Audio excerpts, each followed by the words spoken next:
I never imagined my life would turn into something out of a bad soap opera. I'm like 43, a guy who thought he had a predictable, if not perfect, life.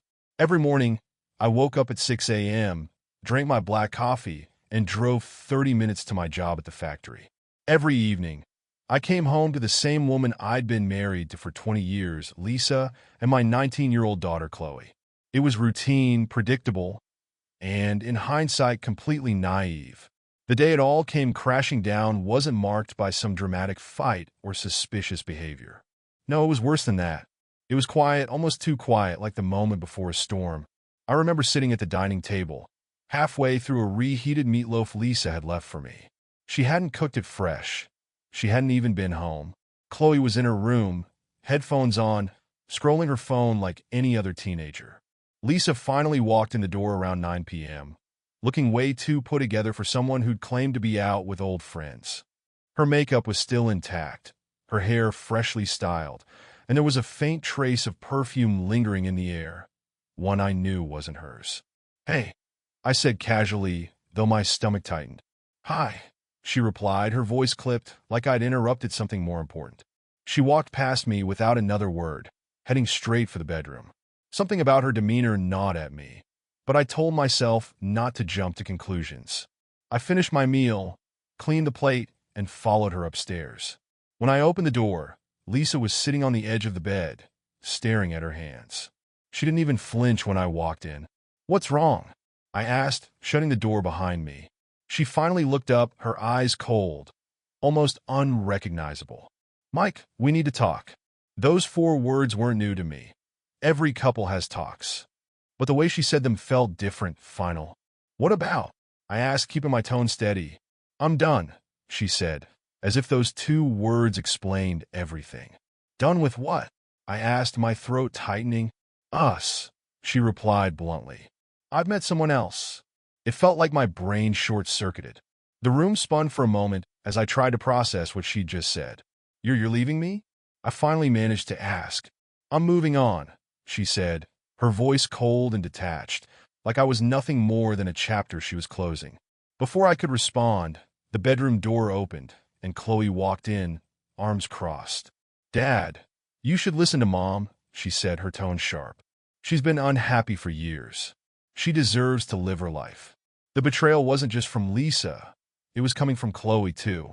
My own daughter, taking her side without hesitation, without a shred of concern for me. It wasn't anger I felt at that moment. It wasn't even sadness. It was something else entirely. A deep, cold realization that I was completely alone in a house I had built, surrounded by people I thought loved me. But they didn't know me as well as they thought. If Lisa wanted a new life, fine. If Chloe wanted to take her side, so be it. I had plans of my own, and neither of them was going to see it coming.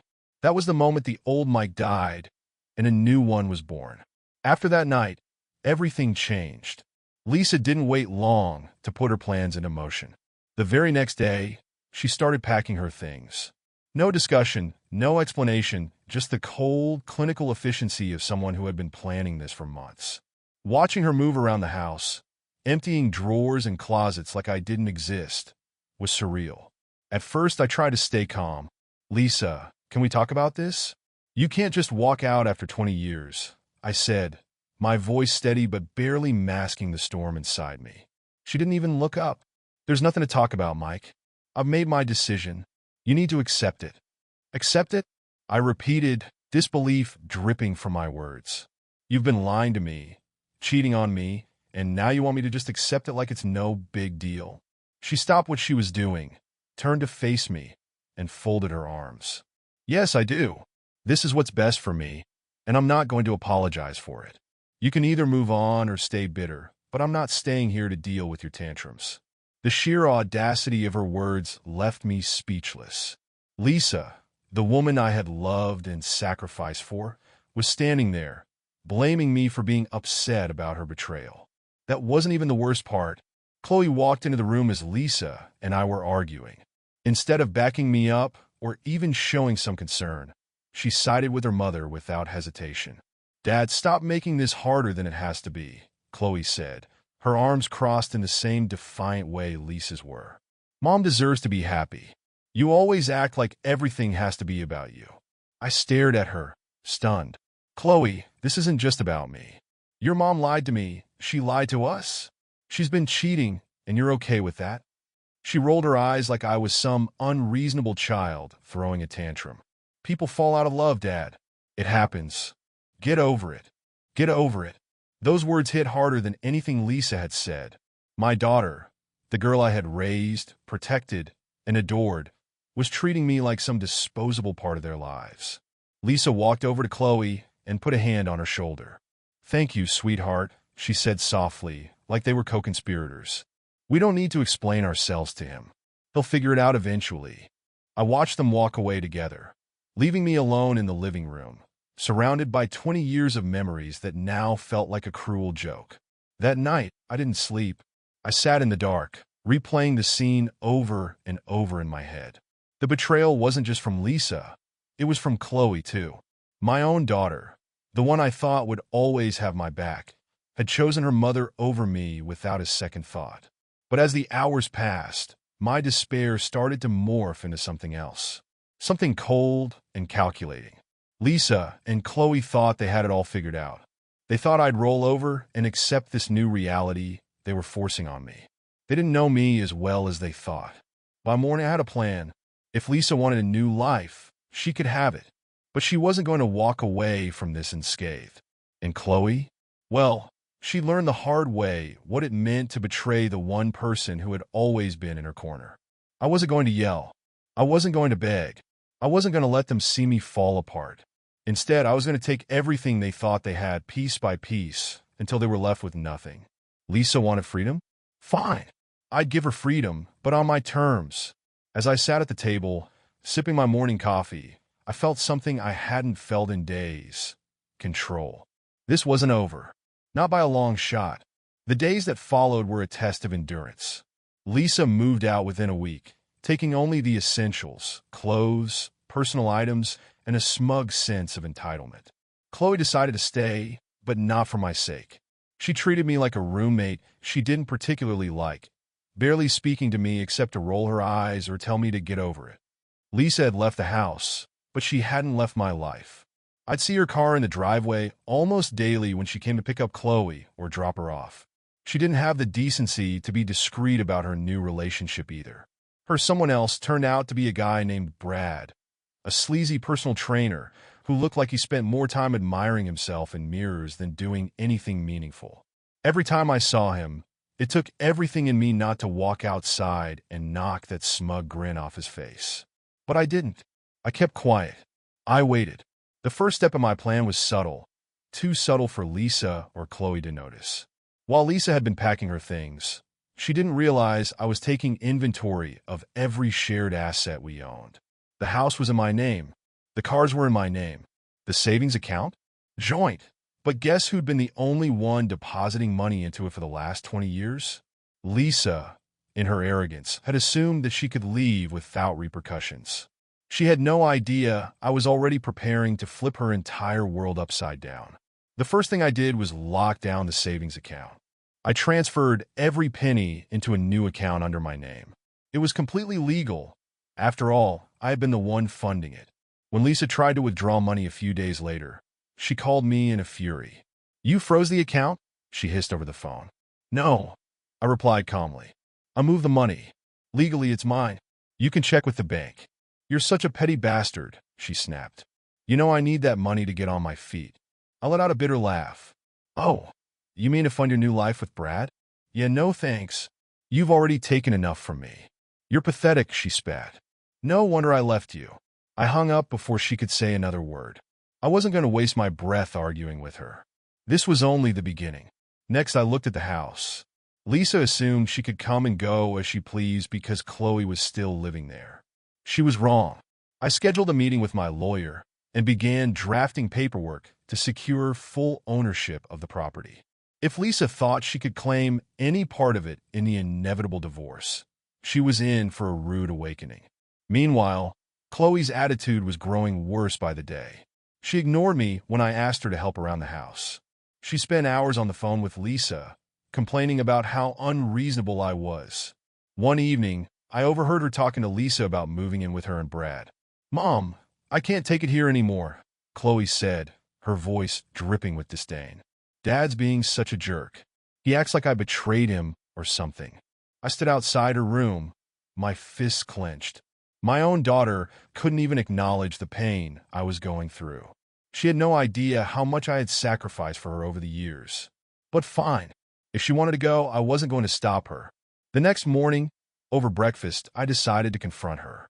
"Chloe, are you planning to move in with your mom and Brad?" I asked, keeping my tone neutral. She looked up from her phone, startled.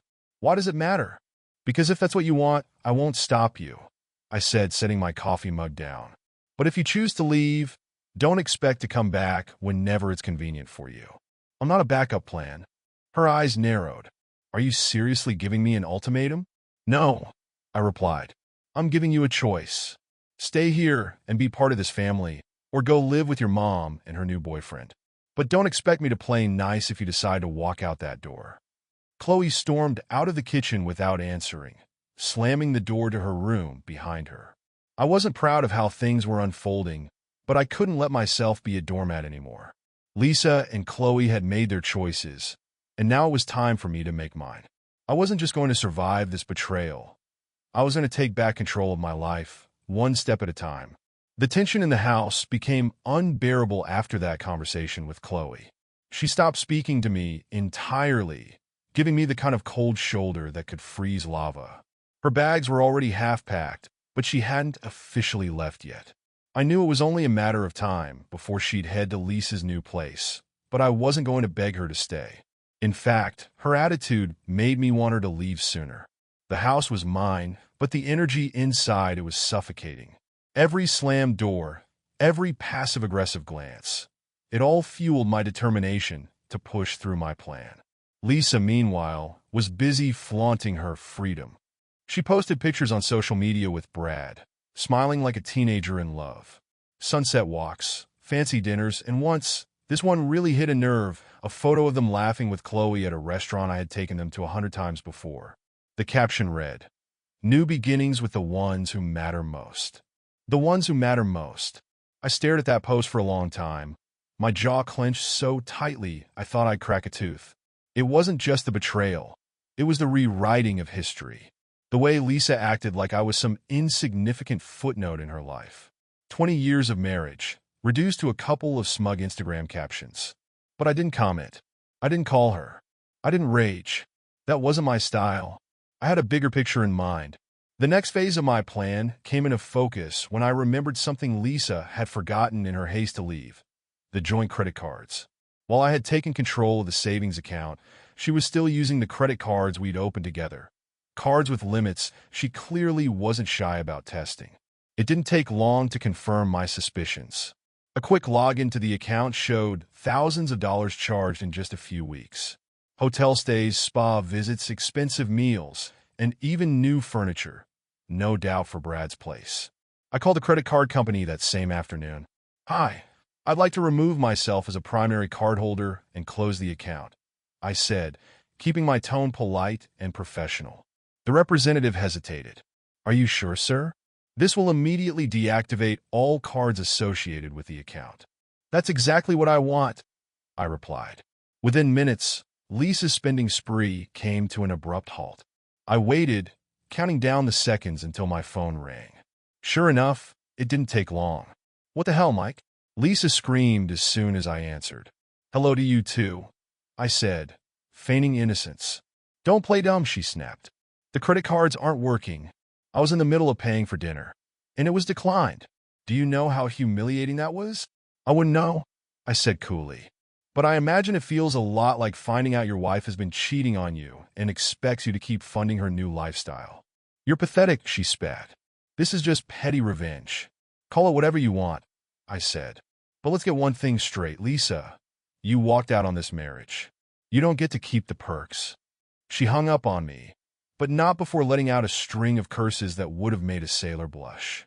The fallout was immediate. Chloe stormed into the living room that evening, her face red with anger. "Why did you cut Mom off?" she demanded. I set down the newspaper I'd been pretending to read and looked at her. "Because your mom decided she didn't want to be part of this family anymore." She made her choice, and I'm making mine. She needs that money to start over. Chloe shouted. No, she wants that money. I corrected her.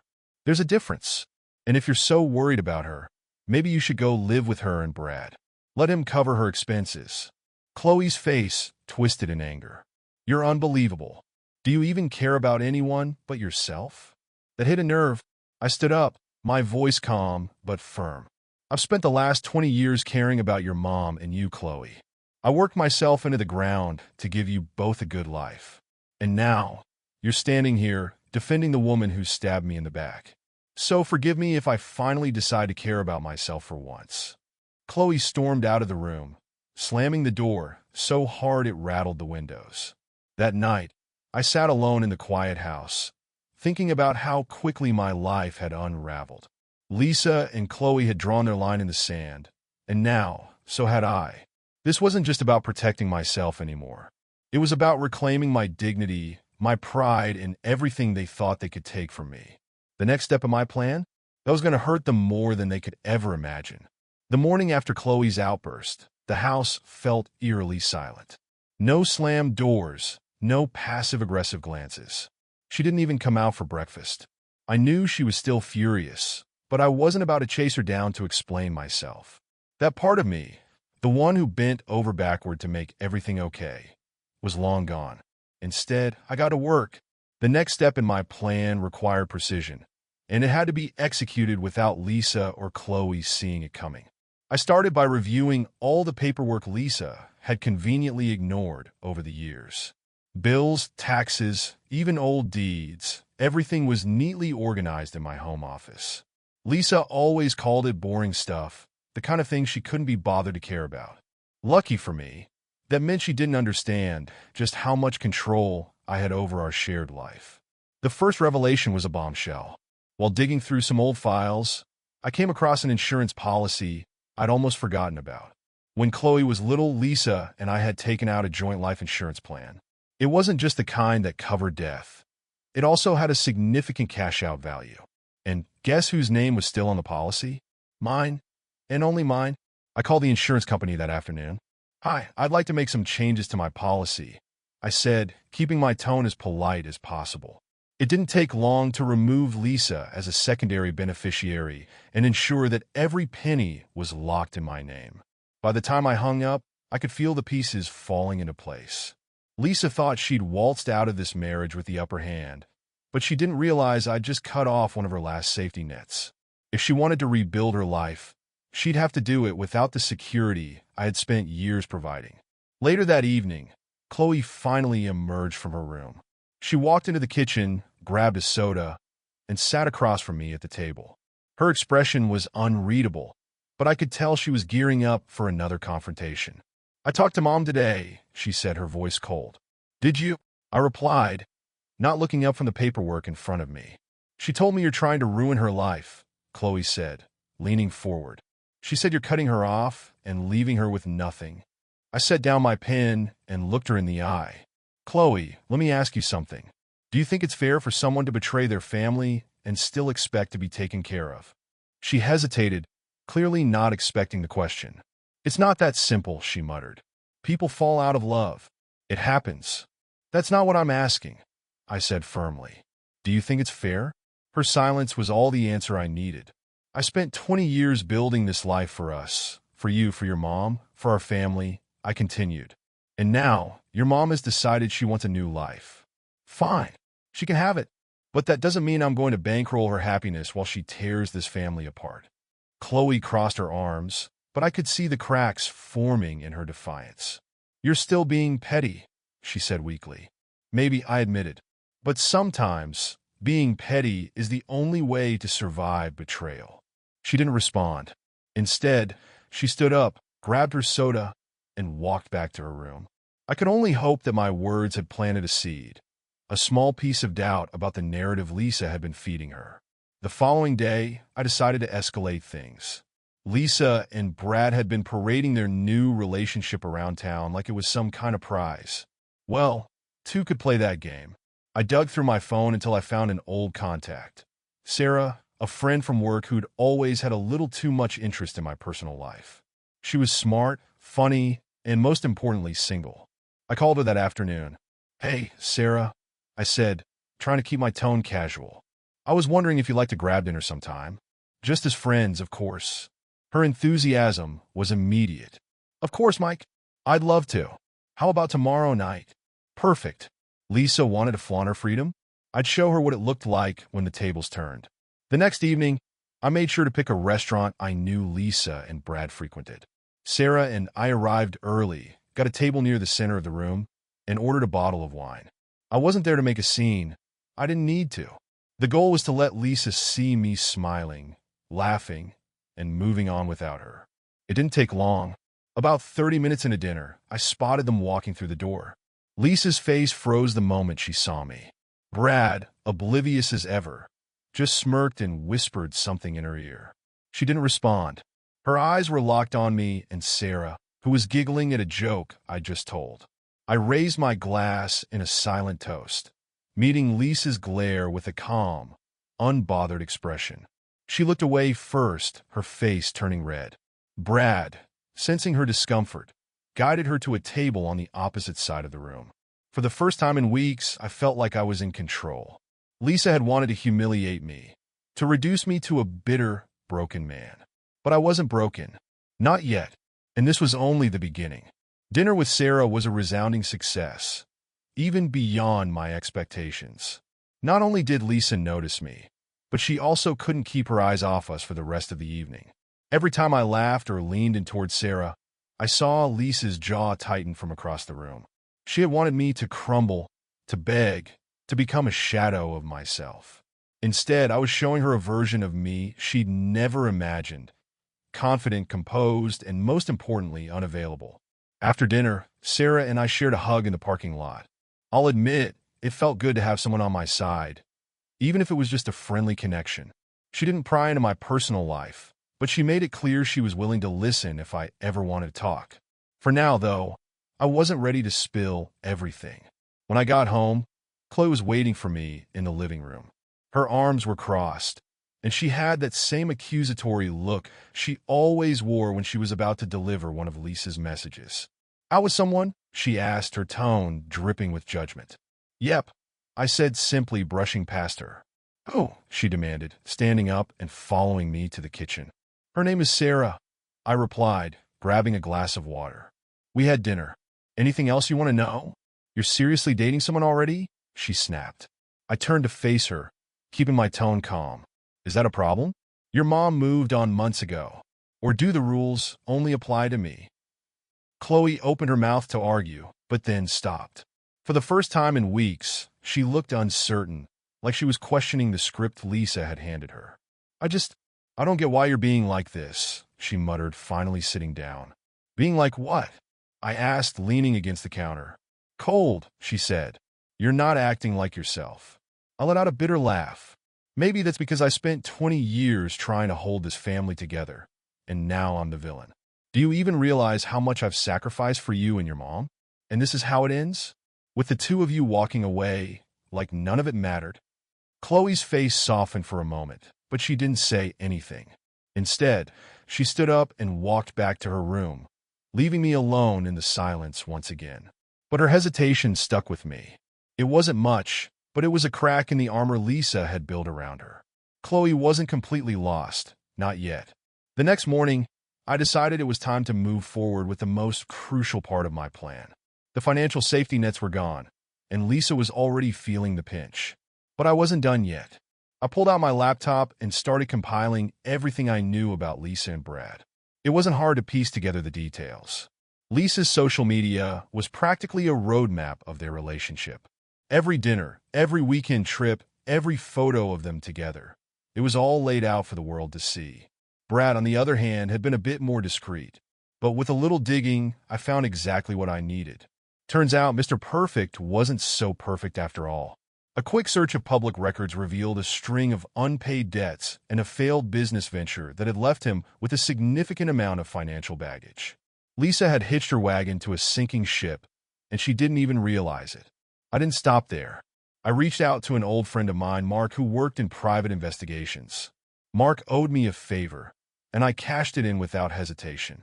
Within a week, he had gathered enough dirt on Brad to fill a small novel. Shady dealings, questionable relationships, and even rumors of infidelity within his own past relationships. With this arsenal of information, I crafted the next move in my plan: exposure. That Friday evening, Lisa showed up to the house unannounced, as she often did, under the guise of checking on Chloe. I knew better. She didn't care about Chloe. She cared about control. She wanted to see if I was struggling, to confirm that she had broken me. But this time, I was ready. Lisa walked into the living room, her heels clicking against the hardwood floor. She looked around, clearly expecting some sign of chaos or despair. Instead, she found me sitting on the couch, calm and composed, with a folder in my lap. "Lisa," I said, gesturing for her to sit. "We need to talk." Her eyes narrowed suspiciously, but she sat down across from me. "What's this about?" she asked, folding her arms. I slid the folder across the table. "Open it." She hesitated, her hand hovering over the folder before finally picking it up. As she flipped through the pages, her expression shifted from curiosity to confusion to outright panic. "What is this?" she demanded, her voice shaking. "Everything I know about your new boyfriend," I said, leaning back in my seat. "Turns out, Brad isn't quite the catch you think he is." Her eyes darted across the pages. Credit reports, legal filings, and a few choice photos Mark had managed to dig up. "You had him investigated?" she hissed. "Of course," I replied, my tone casual. "I wanted to make sure you and Chloe were safe. But now that I've seen this, I can't say I'm surprised. He's exactly the kind of guy who'd prey on someone looking for an escape." Lisa's face turned red, a mix of anger and embarrassment. "You think this scares me?" she spat. "You're pathetic, Mike. You're trying to control me because you can't handle the fact that I've moved on." I leaned forward, locking eyes with her. "You're free to move on, Lisa. But don't expect me to make it easy for you when you're dragging our daughter into a mess you don't even understand." She slammed the folder shut and stood up, glaring at me. "You're going to regret this," she snapped before storming out of the house. As the door slammed behind her, I felt a strange sense of satisfaction. The trap was set, and the game was far from over. Lisa thought she was in control, but she had no idea how far ahead I was playing. The door had barely closed behind Lisa before I felt the weight of what I'd just set into motion. It wasn't just about cutting her off financially or gathering dirt on Brad. It was about dismantling the illusion she'd built. For 20 years, I had been the foundation of her life, and now I was pulling out every piece brick by brick. The fallout began sooner than I expected. The next day, Chloe came downstairs with her phone in hand, her face pale. "Dad," she said, holding the phone out to me. "What did you do?" I took the phone and saw Lisa's latest social media post. It was an uncharacteristically vague status update. "Some people will do anything to tear you down, but I'm stronger than that." Hashtag moving on. The comments were a mess of sympathizers and curiosity, but the real story was hidden from view, at least for now. "What's the problem?" I asked, handing the phone back. "Mom's furious," Chloe said. "She says you're spreading lies about Brad." "Lies?" I asked, raising an eyebrow. "Chloe, everything I've said about Brad is the truth. If your mom doesn't like it, that's not my problem." Chloe hesitated, clearly conflicted. She said you're just being vindictive, that you're trying to ruin her life because you can't handle her being happy. I stared at her for a long moment, my expression unreadable. "Chloe," I said finally, "you've seen how your mom's been acting.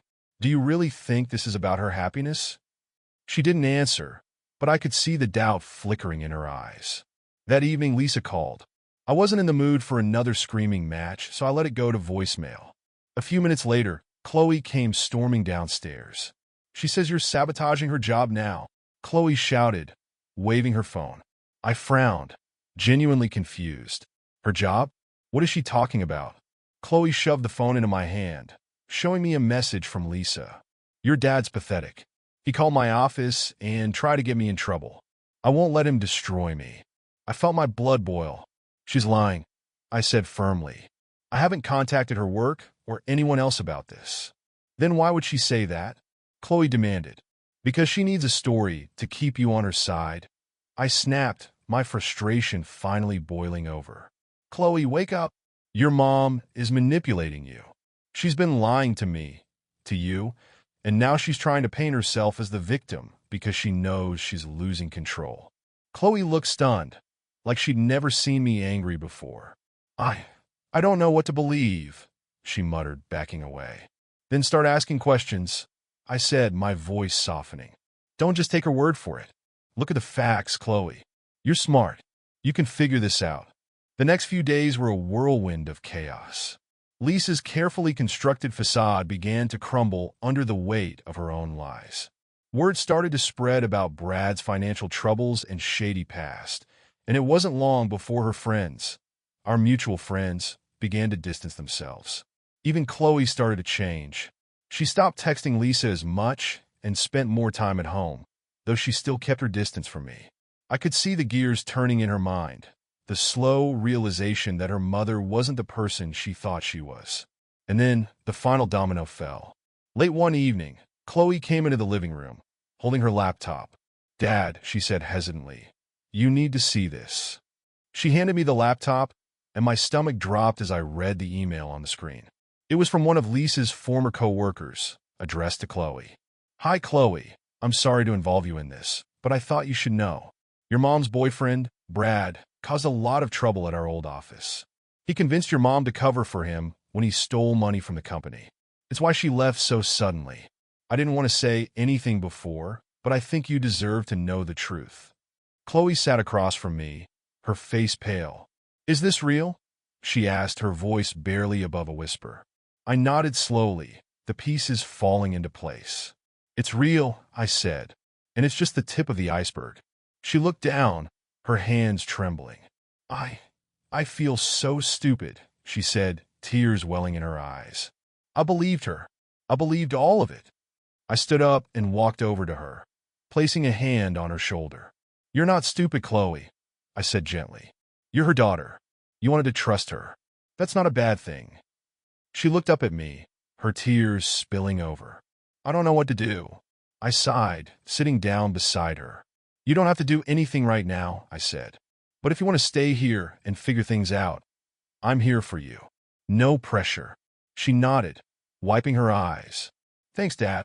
For the first time in weeks, I felt like I had my daughter back. But I wasn't done yet.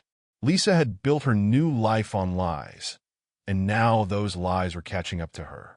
It was only a matter of time before everything came crashing down, and I'd be there to watch every second of it. The calm didn't last long. Lisa wasn't the type to go down without a fight, and the storm she brought with her was as ugly as I'd expected. But this time I wasn't caught off guard. I was ready. A few days after Chloe showed me that email from Lisa's former coworker, my phone buzzed with a call from an unfamiliar number. I hesitated for a moment before answering. Mike, Lisa's sharp voice came through the line, venom dripping from every word.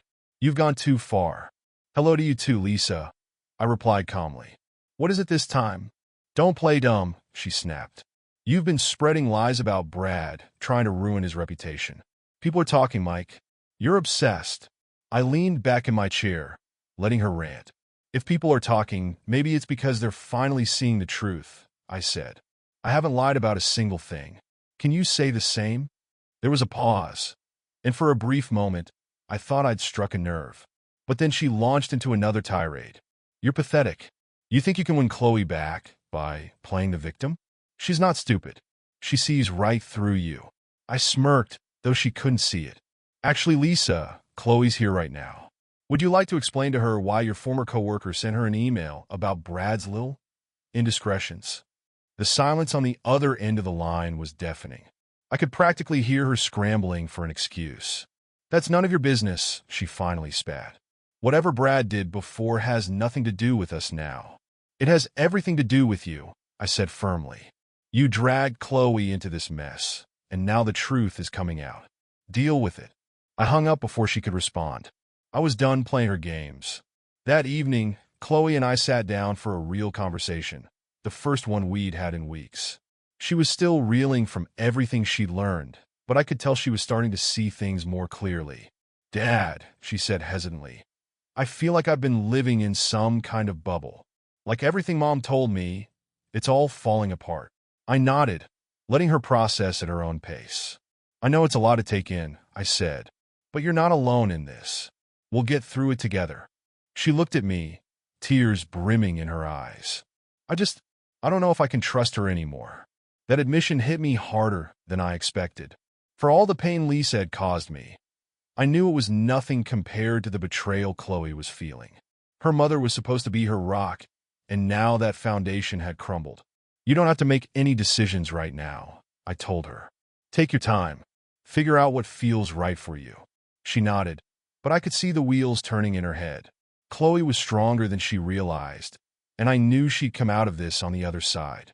The final blow came a week later, when Mark, the private investigator, handed me a file I hadn't expected. He'd gone deeper into Brad's past, and what he uncovered was the nail in Lisa's coffin. Brad wasn't just a man with a shady financial history. He was also facing an ongoing investigation for fraud. He'd been siphoning money from his clients at the gym where he worked, using fake invoices to pocket extra cash. It was only a matter of time before the authorities caught up with him. When I showed the file to Chloe, her reaction was a mix of disbelief and anger. She left us for him? She said, shaking her head. What was she thinking? I don't know, I admitted, but I think she's about to find out what kind of man she really chose. The fallout came faster than I anticipated. Lisa called me in a panic one evening, her voice shaking. Mike, you have to help me, she said. Brad's been arrested. They froze his accounts. I don't know what to do. I couldn't help but laugh. You're kidding, right? You want me to help you after everything you've done? Please, she begged. I didn't know any of this. I was blindsided. That makes two of us, I said coldly. But you didn't care when it was me, Lisa. You made your bed. Now you get to lie in it. She started sobbing, but I didn't feel an ounce of sympathy. For the first time in months, I felt like I could finally breathe. Lisa had built her new life on lies, and now it was collapsing around her. As for Chloe, she stayed.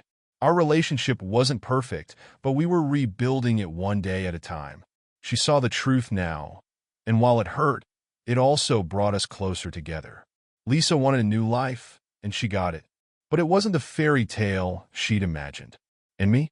I walked away from the wreckage with my dignity intact, ready to start over on my own terms.